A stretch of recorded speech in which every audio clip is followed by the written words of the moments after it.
Welcome to Bitcoinlens episode 21. So before I kick us off here with the news this week, please remember to like, rate, subscribe, and share this podcast so we can all kind of help educate the masses with all this amazing news we're seeing every week. Remember to follow me as well on X at EmilBTC. I'm on Spotify, Apple Podcasts, and of course, if you're watching right now, I'm on YouTube as well.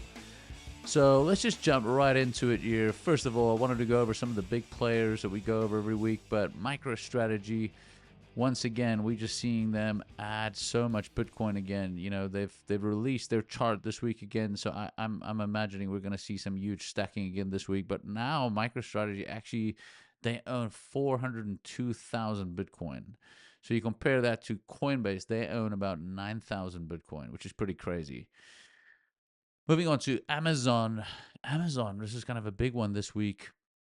We had a shareholder Bitcoin request. So similar to what we've seen with Microsoft over the last few months, we've now seen the Amazon shareholders now, they're wanting their board to look into holding Bitcoin as a long-term investment and potentially looking at this as a strategic reserve fund. So, you know, they reference in this report to the board, they reference that MSTR has outperformed Amazon by 537% growth last year. And, you know, the market cap of Amazon is $2.3 trillion. So we'll see where this goes. I'll keep my eye on this one. But I thought that was a big one right on the back of what we've seen with Microsoft over the last few weeks and with Michael Saylor over there. So big news from Amazon. We'll keep an eye on it, and I'll definitely update if I see any updates on that one. So going on to Blackrock and Fidelity, I saw this week Blackrock and Fidelity, I believe it was December 6th, the spot Bitcoin ETF added a combined $3.2 billion in their Bitcoin ETFs, respectively. So that was pretty crazy to see, and I believe that's a record for those two combined per day since these ETFs launched. So pretty crazy to see BlackRock and Fidelity still adding. And like I mentioned not too long ago, I believe a couple of weeks ago, I mentioned BlackRock now, not only do they host this ETF, but they're also stacking their own strategic Bitcoin reserve. So they're all in. They're not just taking investors' money. They're throwing their own money, they're throwing their own money in the Bitcoin piggy bank here. So pretty cool to see. And, you know, with a price right now of over $100,000 Bitcoin, I could totally see why everyone's doing this. I actually overheard a conversation the other day with someone talking about, you know, not investing in Bitcoin right now because the price is just so astronomical. The sad part about that conversation is you have this conversation every 5 years, guys. Folks said that about $1,000. They said it about $5,000, $10,000, $20,000, $80,000, $100,000. And we'll have the same conversation again in 5 years talking about how cheap 100,000 was. So, you know, just an interesting one there. And BlackRock really leading the way with the ETF and then strategic Bitcoin reserve. So moving on to Rumble. So if you're not familiar with Rumble, Rumble's a public company. They have a bunch of creators on there. You know, I know a lot of creators jumped over to Rumble. I'm not personally on Rumble, but I've seen a lot of creators on there doing, you know, some of their media, some of their video and social on there. And you know, a lot of that came off the back of a lot of censoring on some of these other platforms. So a lot of creators jumped off to Rumble since there's no censoring happening there. But it is a $1.5 billion public company, and what they announced is they want to pay their creators in Bitcoin, which that's pretty crazy. And you know, it's really promising to see that. But I just thought, you know, what a creative way to pay your creators in Bitcoin. And I really hope we could see that with YouTube and X as well, like maybe in the near future, starting to pay their creators in Bitcoin. What a great way to, you know, incentivize folks to create on those platforms. So they also announced in November, and if you haven't seen this, they announced adding a Bitcoin strategic reserve as well. So that's pretty promising. And you know, not a small company, $1.5 billion public company. So we'll keep an eye on that. But this is really important to me, the creator piece. Just quickly, a Microsoft update. So I wanted to definitely update you all on Microsoft, since obviously that shareholder vote is now going to happen in just a couple of days. December 10th is when that shareholder vote happens. And if you didn't see any or didn't listen to any of my previous pod episodes, I mentioned that the shareholders are now out to vote on a Microsoft strategic Bitcoin reserve. So that vote is actually happening on December 10th. We had Michael Saylor just not too long ago, like a week ago, present to the Microsoft board and Satya Nadella. It was just a 3-minute presentation, so take that one as you like. But I did go over that on the previous pod, and it did look like it was still a pretty good presentation there for 3 minutes. But now to kind of add on top of that is they actually asked him to come back. So they asked him to come back this week. So we'll see what happens. And, the vote's obviously happening in a couple of days, but they wanted him to give a little bit more in-depth talk on it as well. So they're obviously interested. My guess is that thing's definitely going to pass. And you look at some of the more normal Magnificent Seven type companies on the S&P 500, Microsoft, Amazon, with this type of news, the earlier news I mentioned on Amazon, just crazy to me to see that Microsoft and Amazon shareholders are now looking at Bitcoin strategic reserves for their company. Very smart. And, I think if you want to be a good steward of your shareholders, you'd be at least you need to at least look at Bitcoin at this point. If you're not even entertaining the idea of Bitcoin at this point, I don't think you're a good steward of your shareholders. But I saw this week as well, Charles Schwab, they're pretty bullish on Bitcoin, and I saw they mentioned that they predict Bitcoin could hit 500,000 to $1 million once government adoption happens. So we know Trump already said it's going to adopt it. They mentioned in this interview as well that once the Bitcoin Act passes in Congress, which, there's overwhelming support on the Republican and Democrat side, they believe we're going to see a $500,000 minimum Bitcoin price at that point, once that thing passes. So, like I've said on my previous pods, I believe everyone's going to front run Trump and the U.S. Congress.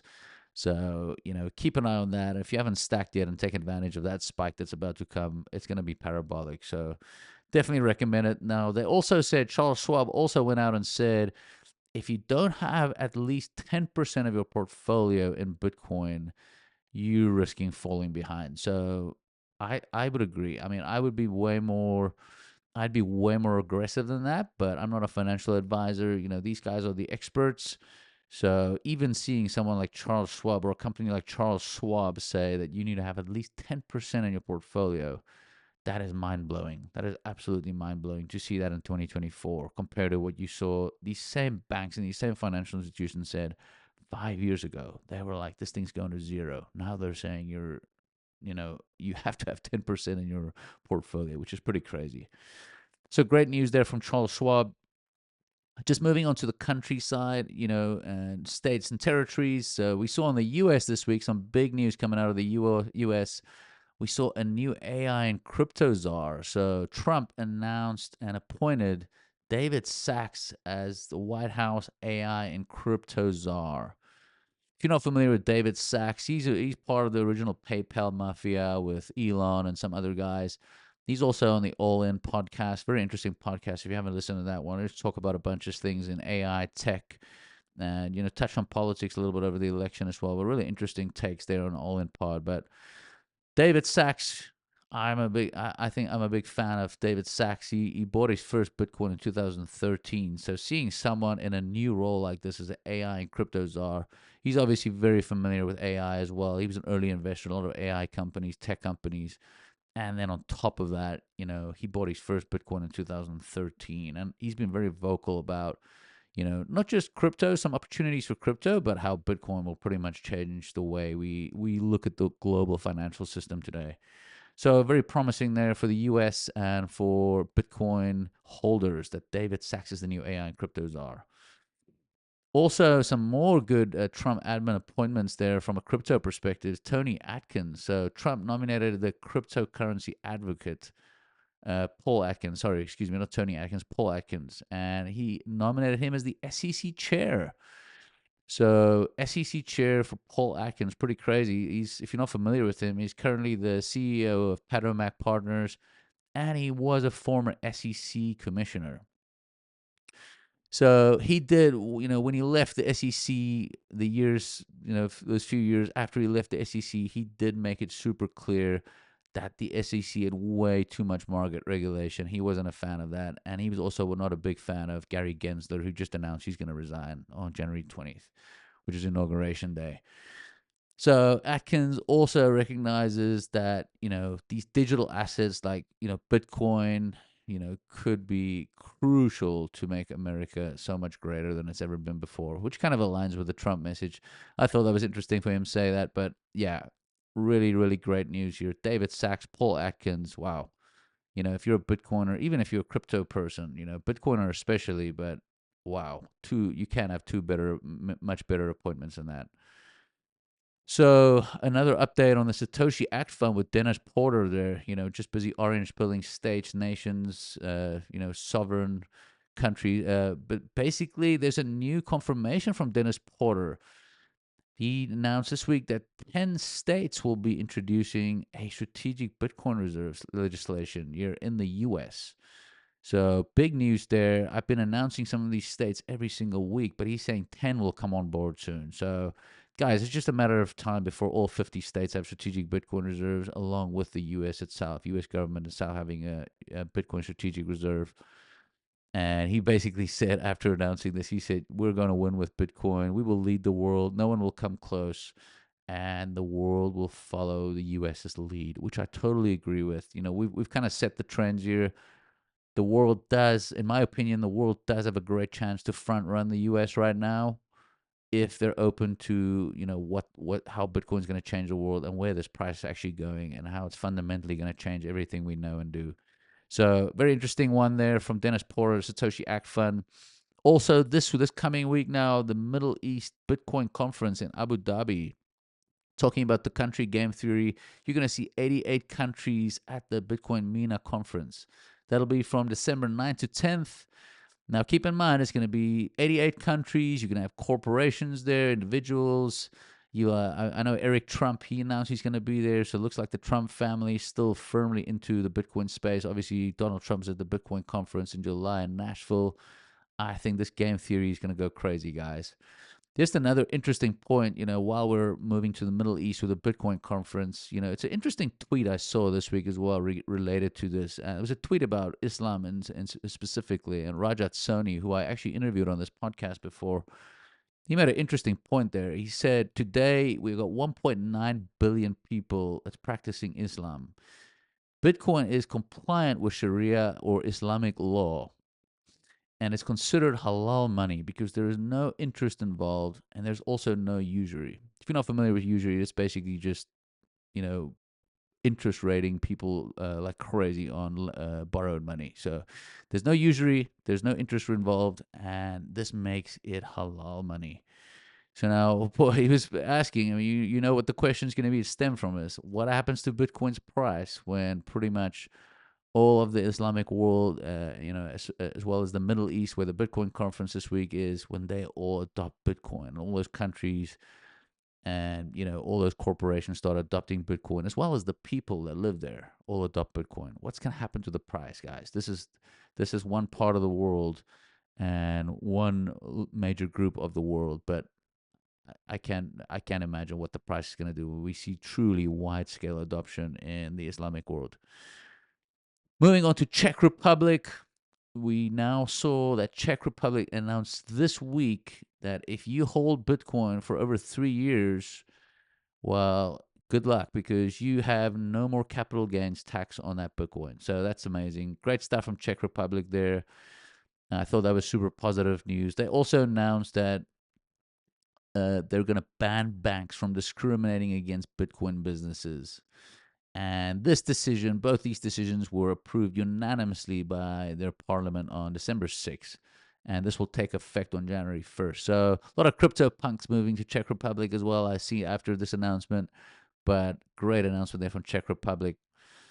Moving on to France real quick. So the French lawmakers proposed to, this is a little bit more negative news, but they announced and proposed to tax Bitcoin unrealized gains. So this hasn't passed. This still has to go through Parliament there. But wow, what a crazy suggestion this is. What a crazy proposal this is. And after this week's news with the French government basically collapsing after a no confidence vote in parliament, wow.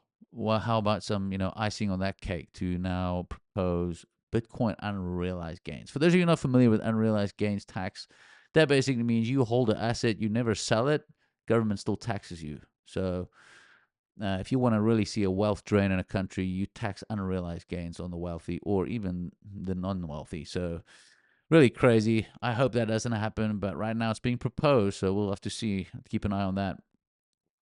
Moving on to Florida here in the U.S. Florida announced they're going to use their $1.85 billion pension fund to possibly invest in Bitcoin. And this was according to Samuel Armez, and he's the president of the Florida Blockchain Business Association, the FBBA.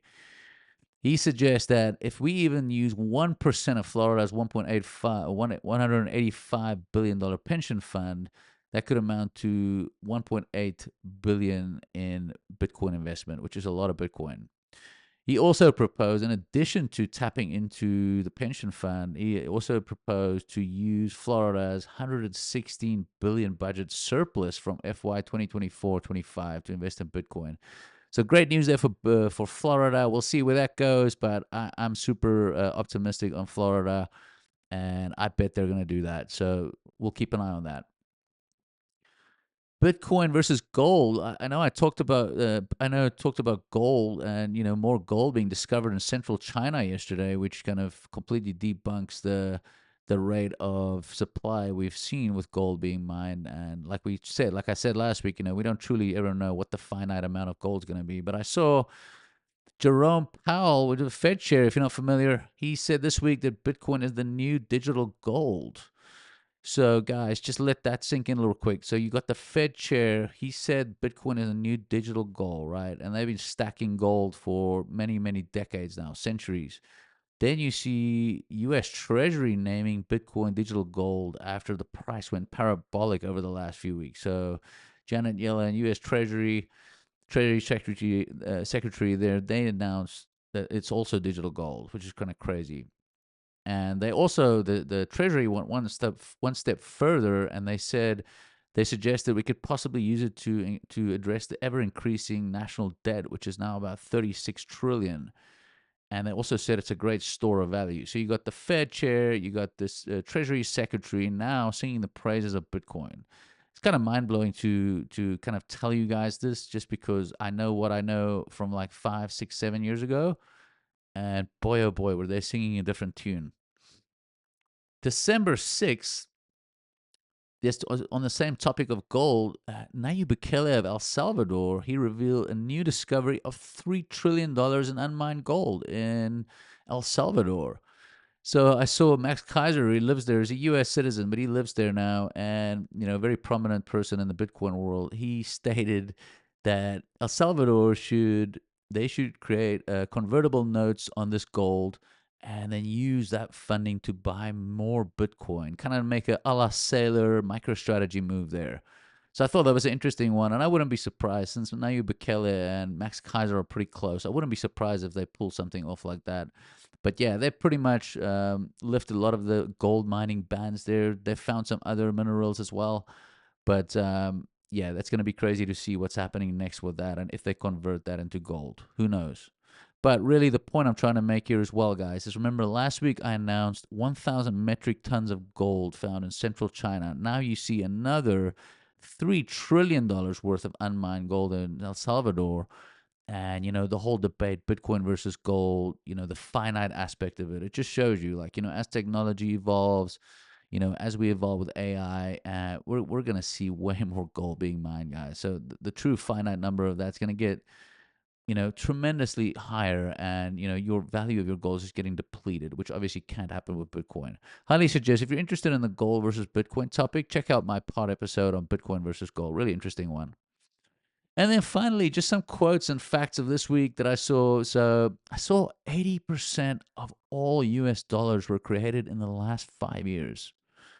So that is just absolutely mind blowing. And this is the total M1 money supply. If you're not familiar with the M1 money supply, this is basically the measure of total amount of money in your circulation, including cash, coins, and demand deposits. So we've now got over $20 trillion in M1 supply. Just a measly little 4 years ago, guys, we had only had $4 trillion in M1 money supply. So pretty crazy there. I saw another interesting thing that I read. I had to share it. It was 103 years ago. So I guess 1921. Pretty crazy. Henry Ford, he had a post in New York Tribune, and he suggested 103 years ago that we could replace gold with energy money and potentially stop wars. Totally agree with it. It was pretty crazy to see it there. I read a little piece of it there, and he basically said if the government gave him Muscle Shoals nuclear plant, he could substitute natural wealth on the basis of the world's money, or as a basis of the world's money. Crazy prediction there from Henry Ford, and just wow. We're literally talking about energy money right now, guys. Bitcoin. I also saw Jack Dorsey. I'll leave you all off with this one. Jack Dorsey, he said this week, good quote there, Bitcoin will unite a deeply divided country. I would kind of add on top of that, I'd say it will unite a deeply divided world as well. I totally agree with what he said, but just add a few things there. I think you fix the money with Bitcoin, you fix with the war problem that we have everywhere in the world. You fix overbloated governments, you fix wealth integrity, you fix inflation, you fix government accountability, you fix reckless spending. You eradicate all the government and financial world monopolies. You eradicate all the lobbies, the super PACs. You eradicate all, government spending transparency, which is kind of crazy, right? And you also eradicate, the rape and pillage of third world countries via the IMF. I really think with Bitcoin we can create world peace as well. And I just can't see a place where, corrupt governments can survive in a world of Bitcoin. So, guys, that's all I have for this week. Wanted to leave you with that quote. I really thought it was really cool from Jack Dorsey. But hope to see you all next week. Have a great week and see you later. Thank you.